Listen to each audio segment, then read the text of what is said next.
La Società degli Eterni is the eighth full-length album from Tony Tears, a Genoa, Italy-based heavy doom metal slash progressive rock group, and one that's been around for quite some time.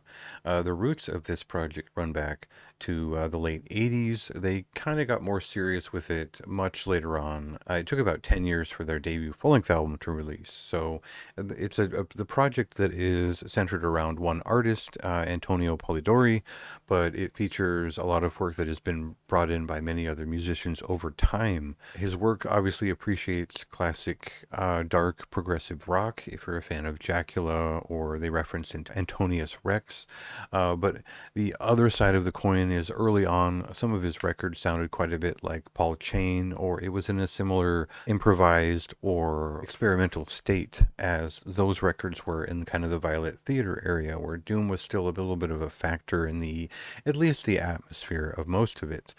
So there's no way that I could go through the entire discography and really communicate exactly how it's changed in a shorthand.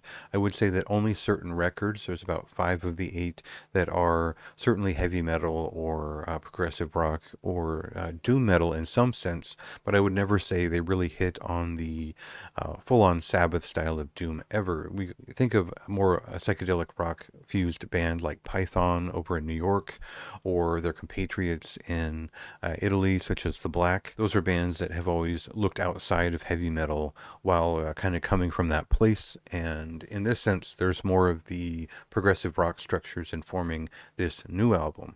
So we'll get a sense of that right away in a clip, and then I'll talk a little bit more about how this album plays out. It's quite a lot of album to take in, so I'll try to be as succinct as possible.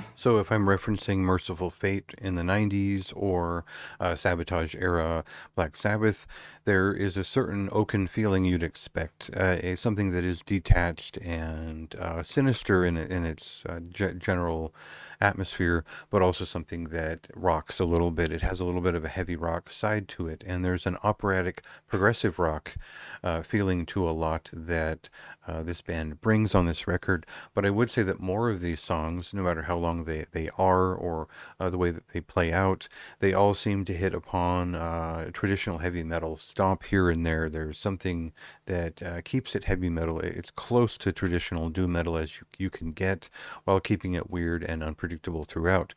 There's a lot of strong vocal theatrics, a lot of guest musicians in each song, a lot of interesting disharmonic moments that hit in a certain way. It's all very classic for the Italian doom metal feeling. It is something that I really cherish as a fan of this style, where they bring the horror and the rock into the traditional heavy metal and doom metal, but also have a unique flair to bring to it otherwise via the strong personalities and excess of progressive rock. So a lot to like here. This really does feel like one of the better records from Tony Tears. I think that the last couple were pretty consistent, but also each one has been different in terms of its themes and the general voice that they proctor.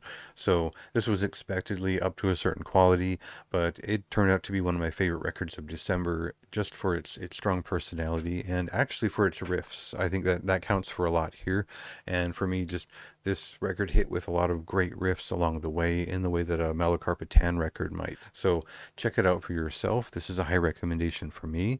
This released on December 13th, and if you want to learn more and read some more of my thoughts, check out the written review.